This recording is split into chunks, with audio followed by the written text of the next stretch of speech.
tout de suite remercier vivement Rufus de nous avoir proposé cette carte blanche. Merci vraiment.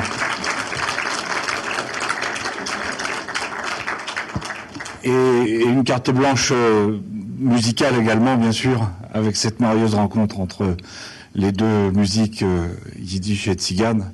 Merci beaucoup, Rufus. Voilà. Ça fait plusieurs fois que je vois ce film. À chaque fois, je suis assez ému en le voyant.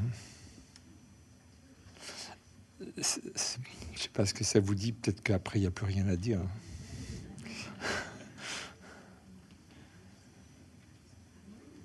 J'ai l'impression, aujourd'hui, que la terre promise, après laquelle ils dirigent leur vie, se trouve dans ce train. Ouais. Moi, j'ai une question très... La terre promise, tu l'as vécu sur ce tournage. C'est un tournage très long, je suppose, et qui s'est passé donc en Roumanie. Et je pense que cette terre promise, c'est aussi aller vers le film. Quel souvenir le plus marquant en as-tu? On a tourné ce film en Roumanie en langue française, bizarrement, sauf moi qui parlais allemand, qui ai dû apprendre à parler allemand. Et en fait, il y avait 11 nationalités sur le film. Hein. Il y a des trucs assez fous. Le gars qui joue Lilienfeld, c'est un mime israélien, le petit avec les lunettes. Hein. Et ce gars-là a été à Auschwitz quand il avait 5 ans et demi. Et alors, à un moment donné, que nous, on apprenait à faire le salut nazi, etc., alors on lui disait, mais alors comment ils font les Allemands? Et il nous expliquait un truc très, très, très développé, voilà, mais ça nous était pas très convaincant. Et en fait, en discutant avec lui, on a appris qu'il n'en avait jamais vu de sa vie. C'est-à-dire que ses parents lui ont toujours empêché de voir les Allemands pendant qu'il était dans le camp. Il les a jamais vus. Ça, c'était étrange. Hein. Je dois dire, pour La vie est belle, bon, c'est une anecdote, mais Radu, vous voyez qu'il y a Radu Michael et Anou. Je dis ça, je décompose pour que vous sachiez bien. C'est pas très difficile à prononcer. Michael et Anou. Il vient de faire son dernier film en langue arabe qui s'appelle La source des femmes. Voilà, c'est ça. Radu, c'est un disciple d'une certaine philosophie. Je crois que le représentant de cette philosophie s'appelle Nachman. Et voilà ce qu'il dit. Il dit qu'il faut observer les commandements de Dieu, bien sûr, mais il ne faut pas être triste, parce que si on est triste et qu'on observe tous les commandements, Dieu n'est pas content. Ce qu'il faut faire, c'est peut-être choisir un péché, et bon, tant pis, avoir ce péché, un seul, mais être très content dans la vie. Voilà.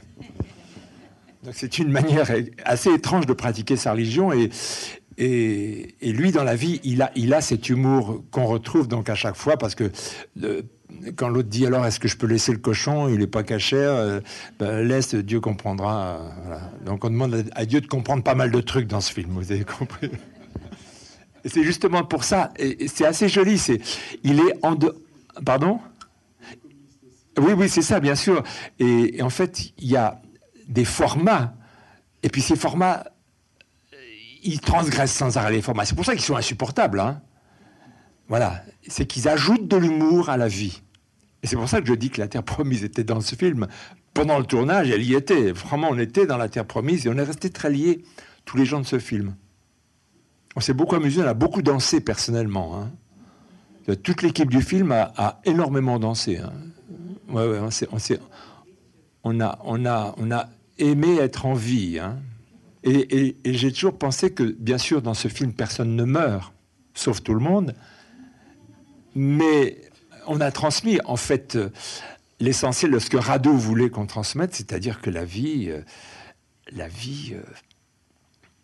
on peut la remplir, on peut on peut la déguster, quoi. Et musicalement aussi, hein. Moi, elle me transporte, cette musique, hein, cette musique klezmer, on appelle ça, hein, c'est ça, hein. La musique tzigane, la musique juive d'Europe centrale, hein, avec quasiment les mêmes instruments d'ailleurs. Justement, je voulais te demander, quand vous avez tourné la scène où il y a cette espèce de confrontation entre les deux musiques qui montent et qui se termine par de la danse, enfin c'est une grande fête, vous l'avez tourné en musique? Oui, il jouait vraiment. Mais bon, par la suite, Goran Bregovic a fait la musique du film. Donc après, en studio, ils ont repris tout ça. Oui, parce que on voit bien, ces visages sont très allumés, hein. Et tous ces gens étaient effectivement des vrais gitans et puis des vrais Roumains. Parce que tous ces gens sont des Roumains en général. La plupart des Roumains parlent français, c'est pour ça qu'on a fait le film en français. Tous ces accents un peu rocailleux, ce sont des Roumains. Oui, posez-moi des questions, parce que justement, ils m'ont fait venir pour que je transmette quoi ? Transmetteur de... Oui, alors on appelle ça passeur d'expérience. Passeur d'expérience. Et là, je trouve... Non, mais c'est vrai, Donc, peut-être... alors, une autre question, justement, sur l'expérience de ce film. Vous avez tourné en français, mais il y a ce passage que je trouve, moi, étonnant, enfin, savoureux, quoi, où tu dois apprendre à parler l'allemand avec l'accent allemand. Et ça, je ne sais pas comment ça a été dirigé par le metteur en scène, mais on est dans une... En sachant que vous parliez tous entre vous le français, quoi, on est dans une complexité extraordinaire. Ça se passait comment ? Oui, pour ce qui est de parler l'allemand, moi qui suis un enfant de la guerre... je suis né en 42, donc j'ai 70 ans, je vais les avoir. Pour moi, c'était assez choquant, parce que les Boches, c'était des Boches et on ne parlait pas leur langue, point. Mais au début, je pensais qu'ils allaient me faire jouer ce rôle en prenant le fameux accent français rugueux qu'on dit « Nous avons les moyens de vous faire parler », vous connaissez. Bon. Il n'en a pas voulu du tout, et il a dit « On va te doubler ». Et moi, je n'ai pas accepté d'être doublé dans ce film parce que c'était... Je dis, je vais pas laisser ma voix à quelqu'un d'autre. Et donc, j'ai appris l'allemand. Et il y a eu un truc assez joli. Il y a une très jeune femme qui avait 25 ans qui s'est attelée à la tâche. Et elle m'a fait comprendre que cette langue était assez belle, qu'elle était beaucoup plus fleurie que rocailleuse, et qu'elle était une langue mystérieuse avec le verbe à la fin, ce qui donne aux phrases tout un équilibre assez étrange, et ça m'a intrigué. Voilà. Un jour, quand on aura, mais alors vraiment 2-3 heures devant nous, je vous raconterai comment j'ai appris l'allemand avec cette jeune femme.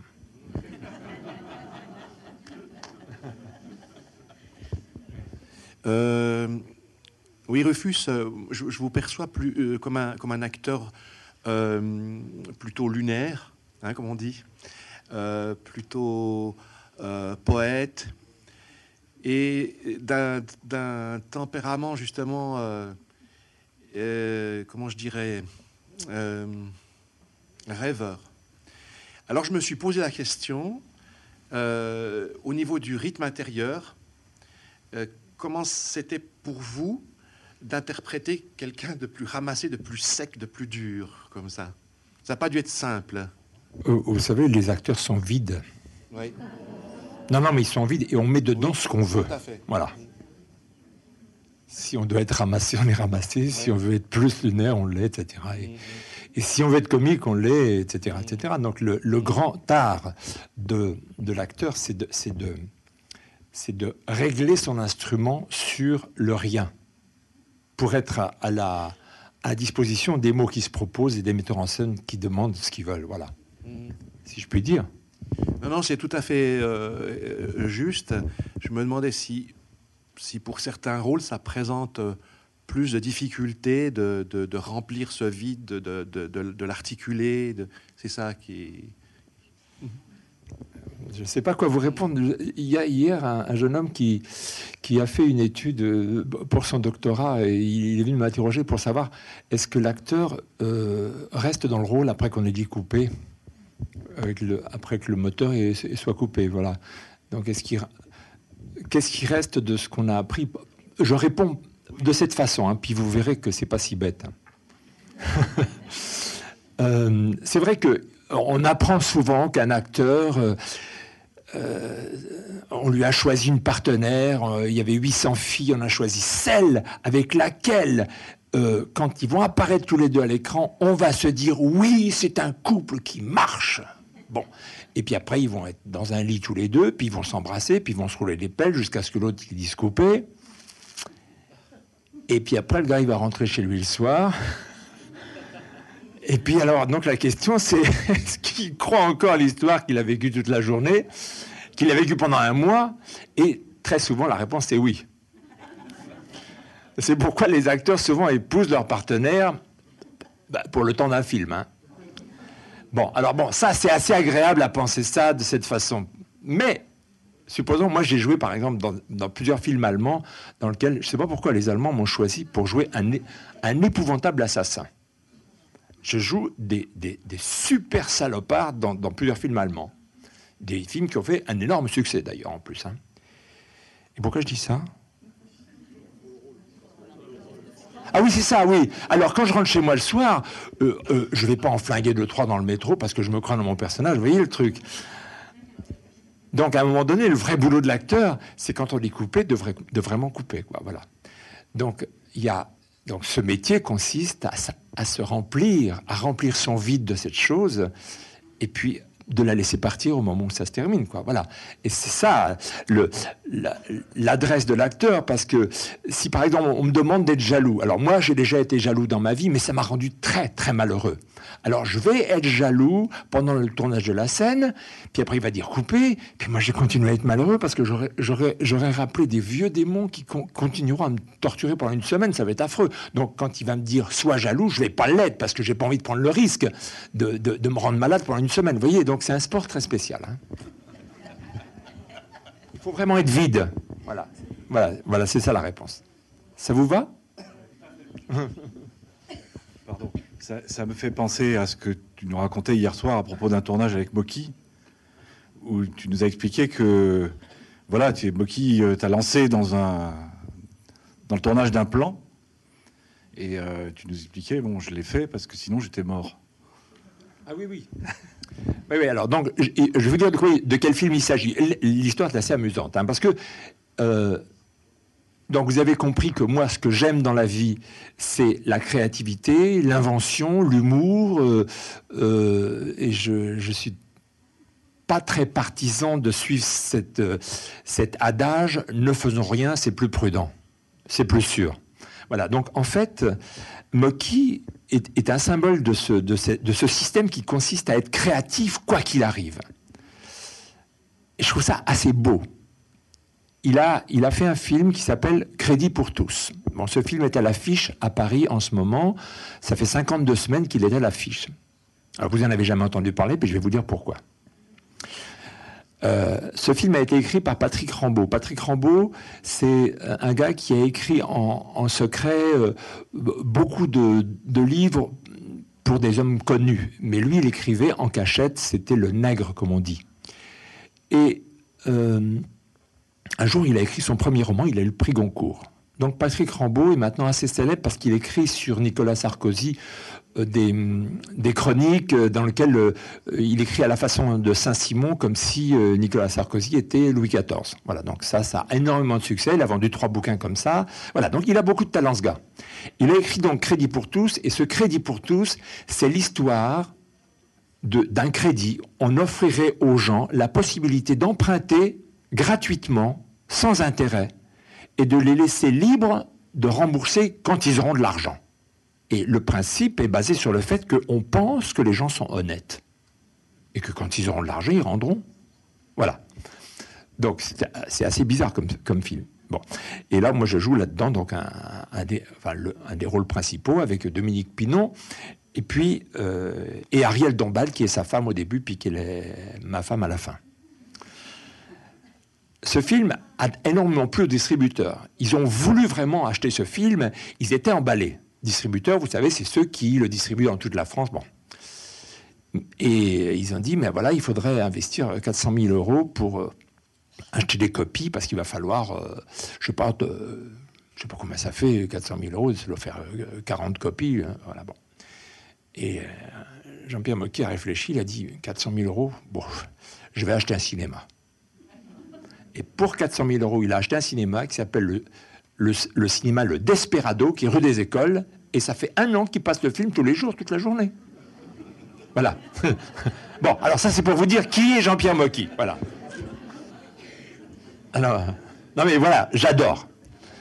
Et alors, il y avait donc une scène à la fin qui était la dernière scène de mon personnage, et je lui dis, Jean-Pierre, je comprends pas ce texte, ça veut rien dire. Il le lit, il me dit, oui, t'as raison, ça veut rien dire. Je sais pas, la secrétaire a dû se tromper, elle a dû taper la mauvaise page, ou elle n'a pas tapé la page qu'on avait rectifiée, bon, je te donnerai la bonne page. Bon, puis évidemment, il pense à autre chose, et chaque jour, je lui dis, tu penses à me donner la page, hein? Puis je voyais qu'il ne me la donnait pas, je dis, donne-moi le téléphone de Patrick Rambaud, je vais l'appeler. Puis je l'appelle et il ne répond jamais. Et puis le jour du tournage arrive, et en fait, c'est une scène assez impressionnante. Il y avait 250 figurants. Alors là, c'est drôle aussi. Je vais vous raconter parce que comme ça, vous voyez un peu comment est le cinéma quelquefois. Jean-Pierre avait évidemment pas d'argent pour payer un sou à chacun des figurants. Il a demandé à son assistant d'aller acheter une mobilette pour 50 euros. Une vieille mobilette pour 50 euros qui avait une bonne allure. Et il a dit aux gens, voilà, il y a une tombola et... le gagnant de la tombola aura cette mobilette. Alors les gens ont dit, bon, on va rester peut-être. Voilà. Et il a fait attendre toute la journée pour le tirage de la tombola. Donc il a dépensé 50 euros. À la fin, il y a un gars qui a gagné la mobilette. Et puis les gars sont restés toute la journée. Bon, voilà. Donc 250 figurants toute la journée pour 50 euros. C'est assez bonnard. Hein. Et bien c'est ce jour-là, justement. Donc il avait autre chose à penser. Et c'est ce jour-là où moi, je devais être devant ces 250 personnes et leur faire le fameux discours dont je n'avais pas le texte. Et je ne pouvais pas me permettre, parce que lui, je le connais, Jean-Pierre. Quand il dit moteur, c'est moteur, et quand il dit coupé, on ne la refait pas. Hein. On l'a fait une fois, elle est bonne, et très souvent, on est obligé qu'elle soit bonne. Hein. On n'a pas d'argent pour tourner 2 prises. Hein. On n'a pas le temps non plus. Hein. Bon, voilà. Donc, j'étais obligé d'être bon. Donc, j'ai improvisé une scène, mais de 10 minutes, hein, où j'ai parlé aux gens, où j'ai fait des trucs. Bon, voilà. Et puis, c'est cette scène-là qui est dans le film. Voilà. J'étais obligé de le faire. Sinon, j'étais mort, quoi. Voilà. Sinon, il y a mon personnage, j'étais fichu. Voilà. Bon, voilà. Donc, quelquefois, l'acteur est sollicité pour être en prise directe avec son inspiration. Hein. Ça n'empêche pas les mises en scène très précises, comme avec Jean-Pierre Jeunet, où il passe une demi-journée à faire un plan de 4 secondes, 1, 2, 3, 4, il faut une demi-journée pour faire ça. Je vous dis quel plan c'est, parce que c'est dans Amélie Poulain. C'est un plan dans lequel mon personnage dit qu'il est très déplaisant d'avoir un slip qui colle quand on sort de la piscine.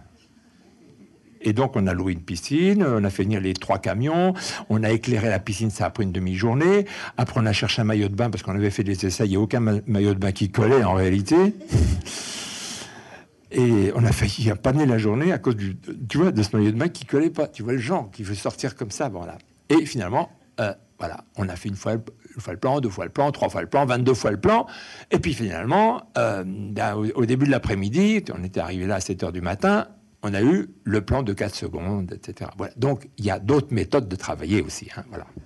Mais il faut s'adapter hein, quand on est acteur. Pardon ? Mais la vôtre ?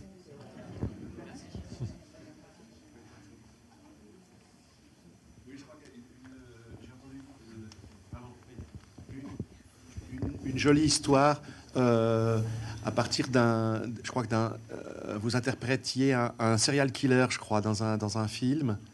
Un film américain, non?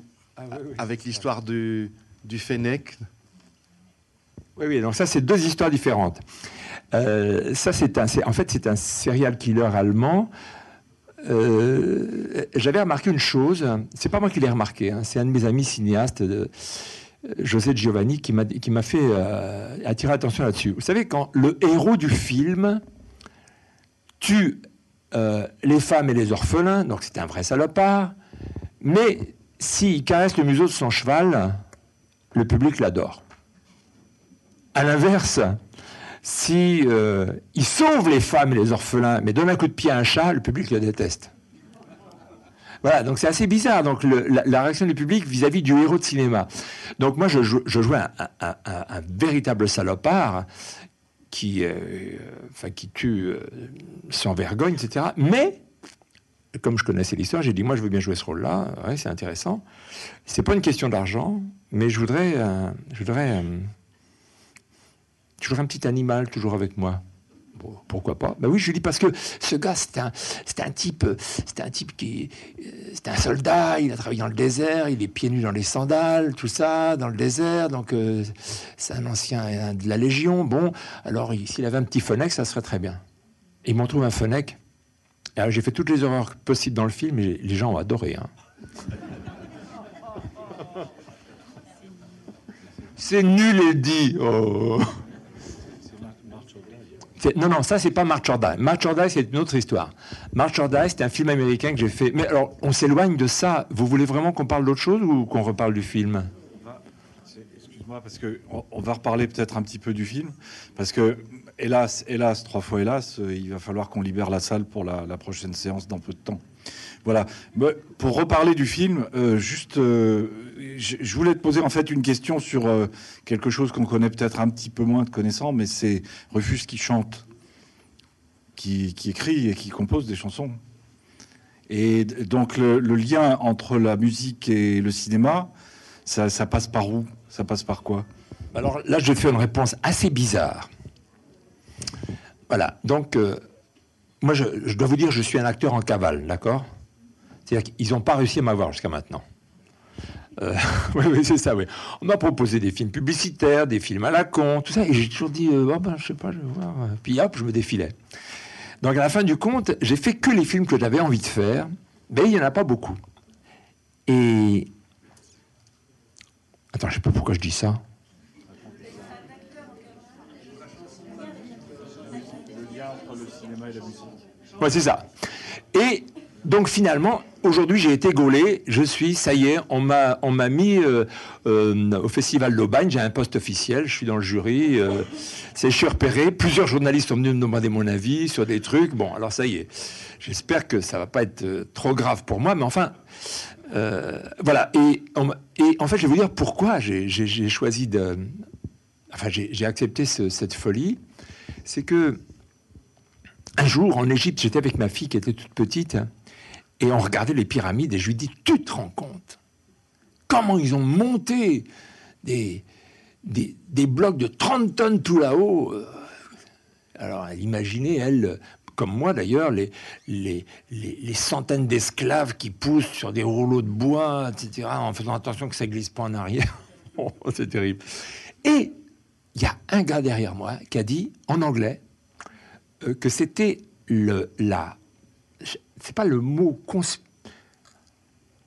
pas association, c'est un autre mot, la conspiration, un mot comme conspiration du son, d'une onde sonore et d'une onde lumineuse.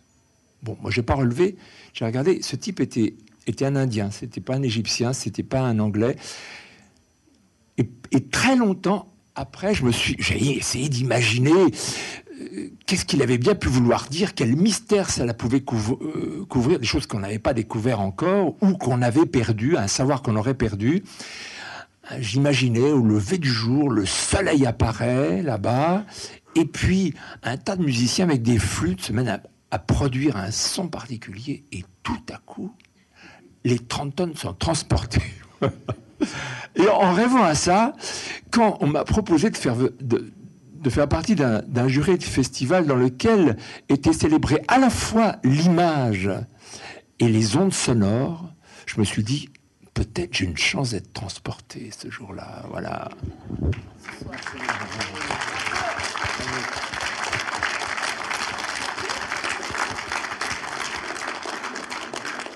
Alors, on a bien retenu, la prochaine fois, c'est au moins 3 heures ensemble, pour que tu nous expliques...